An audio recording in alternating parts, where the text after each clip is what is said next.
तो most welcome है आपका अपना YouTube channel Bihari fundamental of science पर। अगर आप भी 2026 में इंटरमीडिएट का एग्जाम देने वाले हैं और अभी तक आप लोग इस चैनल से नहीं जुड़े हैं तो आप लोग चैनल को सब्सक्राइब कर दीजिए। और इस पर आप लोगों को बेहतर से बेहतर पीडीएफ नोट्स दिया जाता है और गेस्ट क्वेश्चन दिया जाता है और आप लोग से 1 रुपया चार्ज भी नहीं दिया जाता है और क्वालिटी और कंटेंट दिया जाता है। तो आप लोग इस नंबर पर मैसेज करके और आप लोग व्हाट्सएप ग्रुप में जुड़ जाइए 62 023 62 038 462। आप लोग इस नंबर पर मैसेज करके और व्हाट्सएप ग्रुप में जुड़ जाइए। आप लोग को पीडीएफ और नोट्स का पीडीएफ बिल्कुल फ्री में दे दिया जाएगा और इसका भी आप लोग को दे देंगे। तो आज क्लास 12 के फिजिक्स के 70 ऐसे महत्वपूर्ण क्वेश्चन लेके आए जो आपके एग्जाम में 100% इसी टाइप का क्वेश्चन आप लोग को देखने को मिलेगा। इसमें से 2 या 4 क्वेश्चन, 5 क्वेश्चन इसमें से लड़ेगा। तो आप लोग वीडियो को शुरू से अंतिम तक देखिएगा और पूरा ध्यान से देखिएगा। ये 2023 का एनुअल पेपर का है, तो आप लोग वीडियो को शुरू से अंतिम तक देखिएगा। पहला क्वेश्चन है निकेल क्या है। निकेल क्या है तो निकेल क्या है, ऑप्शन ए में है अनुचुंबकीय, ऑप्शन बी है प्रतिचुंबकीय, ऑप्शन सी है लौह चुंबकीय और ऑप्शन डी है इनमें से कोई नहीं। तो निकेल क्या है तो निकेल है जो ना एगो लौह चुंबकीय पदार्थ होता है। लोहा ना होता है वही लौह चुंबकीय पदार्थ, और लोहा भी है जो निकेल ही है। उसके बाद 2 नंबर क्वेश्चन, चुंबकीय यामोत्तर एवं भौगोलिक यामेतर के बीच के कोण को क्या कहते हैं। चुंबकीय यामोत्तर एवं भौगोलिक यामेतर के बीच के कोण को क्या कहते हैं तो दिक्पात कहते हैं। ऑप्शन बी राइट होगा। अगर आप लोग को इसका आंसर याद है तो आप लोग कमेंट करते चलिए। तीसरा नंबर क्वेश्चन है एक उभयोत्तल लेंस के प्रत्येक तल की वक्रता त्रिज्या कितना है। एक उभयोत्तल लेंस के प्रत्येक तल की वक्रता त्रिज्या 20 सेंटीमीटर है। लेंस के अपवर्तनांक कितना है 1.5 है। तो लेंस की फोकस दूरी क्या होगी तो इसका 20 सेंटीमीटर होगा। इसको आप लोग रट जाइए ना, तो आप लोग को बनाने आता है तो बनाइए।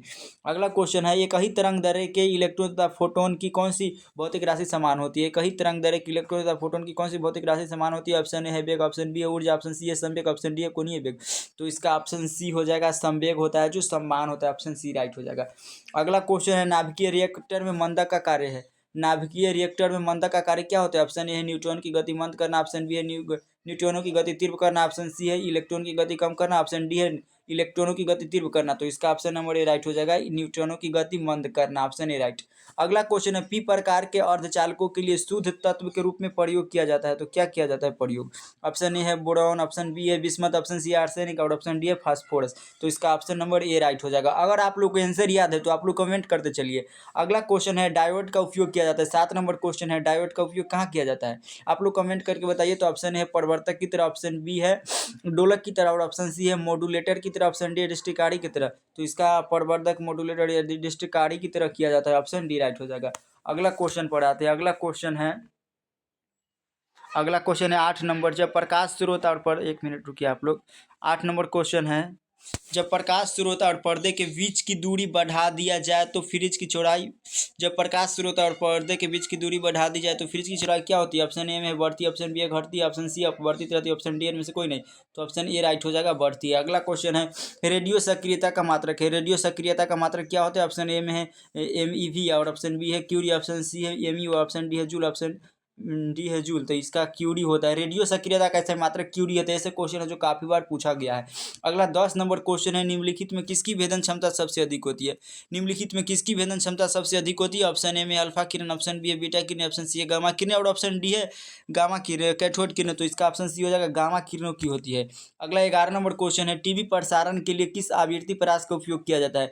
टीवी प्रसारण के लिए किस आवृत्ति परास का उपयोग किया जाता है। ऑप्शन ए में है 30 हर्ट्ज से 300 हर्ट्ज, ऑप्शन बी है 30 किलो हर्ट्ज से ना 300 किलो हर्ट्ज और ऑप्शन सी है 30 मेगा हर्ट्ज से ना 300 मेगा हर्ट्ज, ऑप्शन डी है 30 गीगा हर्ट्ज से ना 300 गीगा हर्ट्ज। तो इसका ऑप्शन सी हो जाएगा 30 मेगा हर्ट्ज से ना 300 मेगा हर्ट्ज। अगला क्वेश्चन है किसी भी प्रिज्म की वर्णन क्षमता निर्भर करती है। तो किसी भी प्रिज्म की वर्णन क्षमता किस पर निर्भर करती है। ऑप्शन ए ऑप्शन कोण पर, ऑप्शन बी है प्रिज्म के पदार्थ की प्रकृति पर, ऑप्शन सी है प्रिज्म के अपवर्तन कोण पर, ऑप्शन डी है आप तो प्रिज्म कोण पर। तो इसका ऑप्शन डी हो जाएगा, प्रिज्म कोण पर निर्भर करता है। अगला क्वेश्चन है लेजर क्रिया के लिए आवश्यक है। तो लेजर क्रिया के लिए क्या आवश्यक होता है। ऑप्शन ए में उच्च दाब, ऑप्शन बी में अर्धचालक, ऑप्शन सी है उच्च दाब, ऑप्शन डी है संख्या परिवर्तन। तो लेजर क्रिया के लिए ना संख्या परिवर्तन आवश्यक होता है। ऑप्शन डी राइट हो जाएगा।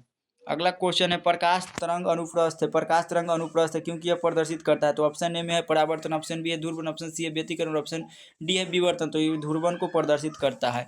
और अगला क्वेश्चन है जब किसी कुंडली में धारा 0.1 सेकेंड में ना 5 एम्पियर से 2 एम्पियर में परिवर्तित किया जाता है तो 50 वोल्ट का औसत वोल्टेज उत्पन्न होता है। तो कुंडली का स्वपरिकत्व क्या होगा। तो इसका ऑप्शन नंबर ए हो जाएगा 1.67 हेनरी। अगला क्वेश्चन है 16 नंबर द्वितीयक तरंगिकाओं की अवधारणा किसके द्वारा की गई है। तो द्वितीयक तरंगिकाओं की अवधारणा किसके द्वारा की गई, ऑप्शन ए में फ्रेनल, ऑप्शन बी में मैक्सवेल, ऑप्शन सी है हाइगेंस, ऑप्शन डी है न्यूटन। तो इसका ऑप्शन सी हो जाएगा हाइगेंस। अगला क्वेश्चन है फोटो इलेक्ट्रिक प्रभाव में प्रकाश विद्युत धारा स्वतंत्र होती है। तो फोटो इलेक्ट्रिक प्रभाव में प्रकाश विद्युत धारा क्या होती है? स्वतंत्र होती है। ऑप्शन ए में है आपतित प्रकाश की तीव्रता से, ऑप्शन बी में है दो इलेक्ट्रोड के बीच लगाए गए विभवांतर से, और ऑप्शन सी है उत्सर्जक पदार्थ की प्रकृति से, ऑप्शन डी है आपतित प्रकाश की। तो ऑप्शन डी राइट हो जाएगा, आपतित प्रकाश की आवृत्ति से।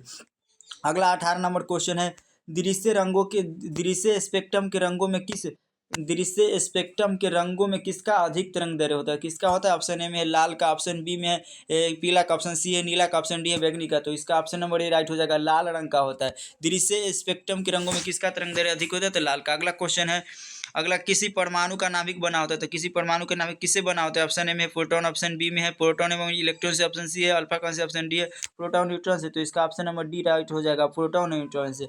अगला 20 नंबर क्वेश्चन है केवल धारितायुक्त प्रत्यावर्ती धारा, केवल धारितायुक्त प्रत्यावर्ती धारा परिपथ में धारा एवं वोल्टेज के बीच का विभवांतर कितना होता है? तो इसका ऑप्शन नंबर बी हो जाएगा, 90 डिग्री होता है। केवल धारितायुक्त प्रत्यावर्ती धारा परिपथ में धारा एवं वोल्टेज के बीच का विभवांतर कितना होता है? 90 डिग्री होता है।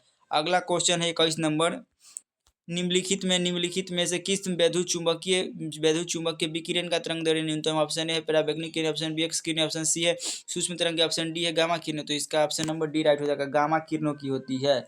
अगला क्वेश्चन है 25 का द्विधारी संख्या। तो 25 का द्विधारी संख्या कितना होता है? 25 का द्विधारी संख्या होता है 1 1 और 00 और 1 2 होता है। तो इसको आप लोग बना लीजिएगा। उसके बाद 23 नंबर क्वेश्चन है विवर्तन फ्रिंजों की चौड़ाई होती है। तो विवर्तन फ्रिंजों की चौड़ाई व्यतिकरण के समान की चौड़ाई नहीं होती है। अगला क्वेश्चन है प्रकाश वर्ष का मान होता है। प्रकाश वर्ष का मान कितना होता है? आप लोग इसको कमेंट करिए। तो ऑप्शन ए में है 9.46 गुने 10⁻15 मीटर, ऑप्शन बी में है 9.46 गुने 10⁻12 मीटर, और ऑप्शन सी है 9.46 गुने 10⁸ मीटर, ऑप्शन 9 में है ऑप्शन डी है 9.46 गुने 10⁻10। तो इसका ऑप्शन नंबर ए राइट हो जाएगा।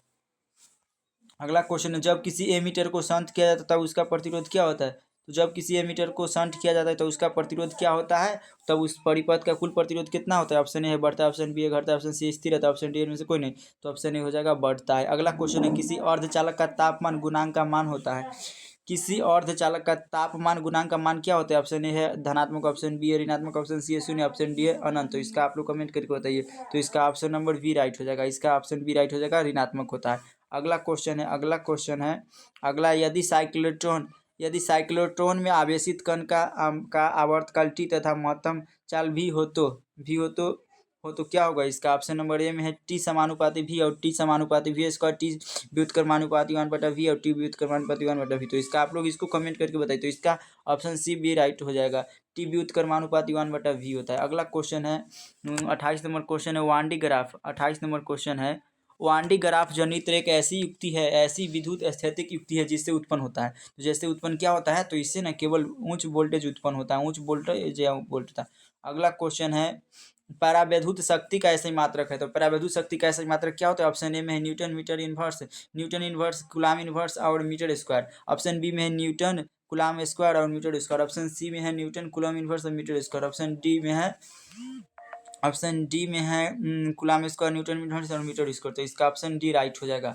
अगला क्वेश्चन है आवेशित संधारित्र पर कुल आवेश कितना होता है? आवेशित संधारित्र पर कुल आवेश कितना होता है? ऑप्शन ए है शून्य, ऑप्शन बी में 1 माइक्रोकूलम, ऑप्शन सी है 1 कूलम, ऑप्शन डी है 1। तो इसका होता है शून्य। अगला क्वेश्चन है ये चालक के अंदर इलेक्ट्रॉन की गति होती है। चालक के अंदर न इलेक्ट्रॉन की गति क्या होती है? तो अपसरित होती है, ऑप्शन सी राइट हो जाएगा, ऑप्शन सी राइट। अगला है 32 नंबर क्वेश्चन है वायु में स्थित इकाई धन आवेश से निकलने वाली संपूर्ण विद्युत फ्लक्स का मान होता है।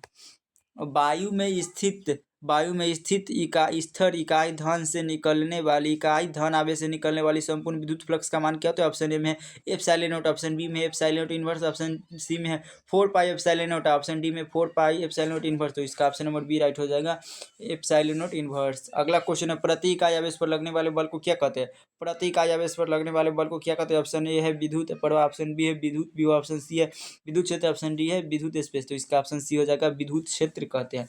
अगला क्वेश्चन है आवेश का परिमाणीकरण दर्शाता है कि आवेश का परिमाणीकरण क्या दर्शाता है? ऑप्शन ए है एक आवेश जो एक इलेक्ट्रॉन पर आवेश का एक अंश है संभव नहीं, ऑप्शन ए है एक आवेश को नष्ट नहीं किया जा सकता, ऑप्शन सी है कणों पर आवेश होता है, और ऑप्शन डी है एक कण पर न्यूनतम आवेश होता है। तो इसका ऑप्शन नंबर बी हो जाएगा एक आवेश को नष्ट नहीं किया जा सकता है। अगला है क्वेश्चन, विद्युत क्षेत्र रेखाओं से जानकारी प्राप्त होती है, तो विद्युत क्षेत्र रेखाओं से क्वेश्चन है 35 नंबर, विद्युत क्षेत्र रेखाओं से जानकारी प्राप्त होती है, तो ऑप्शन ए है क्षेत्र की शक्ति, ऑप्शन बी है दिशा, ऑप्शन सी है आवेश की प्रकृति, ऑप्शन डी इनमें सभी। तो विद्युत क्षेत्र रेखाओं से ना क्षेत्र शक्ति और दिशा सभी की प्राप्ति होती है, ऑप्शन डी राइट हो जाएगा। अगला ही क्वेश्चन है 35 नंबर, इंपॉर्टेंट नहीं है, और 37 नंबर का क्वेश्चन जो इंपॉर्टेंट है, दो आवेशों के बीच विद्युतीय एवं गुरुत्वीय बलों के अनुपात निम्न में से किस रूप में होता है। दो आवेशों के बीच विद्युतीय एवं गुरुत्वीय बलों के अनुपात निम्न में से किस रूप में होता है, तो सी हो जाएगा इसका 10⁻36 होता है। अगला क्वेश्चन है, दो आवेश Q को मिलाने वाली रेखा के बीच में एक आवेश Q रखा जाए तो आवेश की इस व्यवस्था में संतुलन के लिए Q का मान क्या होगा, तो इसका मान भी हो जाएगा माइनस में Q/4। अगला क्वेश्चन है, विद्युतीय द्विध्रुव आघूर्ण P एवं विद्युत क्षेत्र की तीव्रता वेक्टर E के बीच का कोण का मान कितना होगा कि विद्युत द्विध्रुव स्थिर साम्यावस्था में होगी, तो ऑप्शन इसका सी राइट हो जाएगा, π/2 होता है। अगला क्वेश्चन है, पार्थिव दूरदर्शी द्वारा बना प्रतिबिंब क्या होता है। पार्थिव दूरदर्शी द्वारा बना अंतिम प्रतिबिंब क्या होता है, तो पार्थिव दूरदर्शी द्वारा बना अंतिम प्रतिबिंब होता है काल्पनिक एवं वस्तु की अपेक्षा उल्टा होता है, ऑप्शन ए राइट हो जाएगा। अगला क्वेश्चन है 53 नंबर, किसी एलसीआर परिपथ में अनुनाद की स्थिति में आरोपित वोल्टेज तथा धारा के बीच कालांतर होता है, ऑप्शन ए है पाई, ऑप्शन बी है π/2, ऑप्शन सी है π/4, ऑप्शन डी है 0, तो इसका 0 राइट हो जाएगा। अगला क्वेश्चन है, एक ऊंचाई ट्रांसफार्मर की द्वितीय कुंडली में धारा का मान प्राथमिक कुंडली की धारा की तुलना में क्या होता है, तो क्या होता है, कम होता है, कम। अगला क्वेश्चन है, एक्स किरण है, तो एक्स किरण कैसा किरण होता है, ऑप्शन ए है गतिमान इलेक्ट्रॉन, ऑप्शन बी है गतिमान धनात्मक आयन, ऑप्शन सी है गतिमान ऋणात्मक आयन, ऑप्शन डी है विद्युत चुंबकीय, तो इसका हो जाएगा विद्युत चुंबकीय तरंगे। अगला क्वेश्चन है, यदि किसी माध्यम से निर्वात में संपूर्ण आंतरिक परावर्तन के लिए क्रांति कोण 30 डिग्री हो तो माध्यम में प्रकाश का वेग क्या होगा। ऑप्शन ए है 3×10⁸ मीटर प्रति सेकेंड, ऑप्शन बी में है 1.4×10⁸ मीटर प्रति सेकेंड, ऑप्शन सी है 6×10⁸ मीटर प्रति सेकेंड, ऑप्शन डी है 4.5×10⁸। तो इसका ऑप्शन नंबर ए बिल्कुल राइट हो जाएगा। अगला क्वेश्चन है, 40 सेंटीमीटर फोकस दूरी का उत्तर लेंस 40 सेंटीमीटर फोकस दूरी का उत्तर लेंस एवं 20 सेंटीमीटर फोकस दूरी का अवतल लेंस संपर्क में है, तो इसके संयोजन की क्षमता क्या होगी, तो इसकी संयोजन की क्षमता होगी -2.5। अगला क्वेश्चन है, व्यतिकरण की घटना का कारण है, तो व्यतिकरण की घटना का कारण क्या होता है, तो व्यतिकरण की घटना का कारण क्या होता है, तो कालांतर होता है, ऑप्शन ए राइट। अगला क्वेश्चन है, ध्रुवित प्रकाश उत्पन्न करने के लिए किसको प्रयुक्त किया जाता है, तो किसको किया जाता है, फिलामेंट कांच का किया जाता है, ऑप्शन ए राइट हो जाएगा। ये किसका प्रतीक है, ये तीर चिन्ह है जो किसका प्रतीक है, तो ये डायोड का प्रतीक है, डायोड का। अगला है 61 नंबर क्वेश्चन, ट्रांजिस्टर के प्रवर्धन गुणांक की इकाई होती है, ऑप्शन ए है वोल्ट, ऑप्शन बी है एम्पियर, ऑप्शन सी है वोल्ट, ऑप्शन डी है कोई नहीं। तो ट्रांजिस्टर के प्रवर्धन की इकाई क्या होती है, तो इसको आप लोग कमेंट करके बताइए। आप लोग के लिए यह होमवर्क है, आप लोगों के लिए यह क्वेश्चन है जो क्या है, होमवर्क है, तो आप लोग इसको कमेंट करके बताइएगा। उसके बाद निम्न से कौन सा तर्क द्वारा सार्वजनिक है, तो कौन है जो तर्क द्वारा सार्वजनिक है, तो कौन है, तो इसका कौन हो जाएगा, इसका नंड गेट हो जाएगा। उसके बाद है यूएचएफ आवृत्ति की तरंगे कैसे संचारित होती है, यूएचएफ आवृत्ति की कैसी तरंगे प्रसारित होती है, तो कैसी होती है, तो इसका हो जाएगा, आप लोग को कमेंट करके बताइए, तो इसका हो जाएगा, इसका डी राइट हो जाएगा, अंतरिक्ष तरंगे होती है। उसके बाद 6 माइक्रो फैराड धारिता के 3 संधारित्र रूप उपलब्ध है, उनके द्वारा प्राप्त न्यूनतम एवं अधिकतम धारिता क्या होगी, तो 2 और 18 माइक्रो फैराड हो जाएगा, सी नंबर राइट हो जाएगा। अगला क्वेश्चन है 65 नंबर क्वेश्चन है, एक प्रत्यवर्ती धारा का समीकरण I बराबर 60 साइन 10πt में धारा के मूल मध्य वर्ग का मान है तो होगा, तो इसका क्या होगा, इसका बी नंबर राइट हो जाएगा, इसका बी। अगला क्वेश्चन है, एल आर परिपथ की प्रतिबाधा होती है, एल आर परिपथ की प्रतिबाधा क्या होती है, ऑप्शन ए है R² + ω² ऑप्शन बी में R + ω, ऑप्शन सी है √R + ω, ऑप्शन डी है √R² + ω², तो इसका डी बिल्कुल राइट हो जाएगा। अगला क्वेश्चन है, एक वृत्तीय धारावाही लूप की त्रिज्या दुगनी तथा धारा आधी कर दी जाए तो इसका चुंबकीय गुण क्या होगा, तो इसका चुंबकीय गुण हो जाएगा दुगना।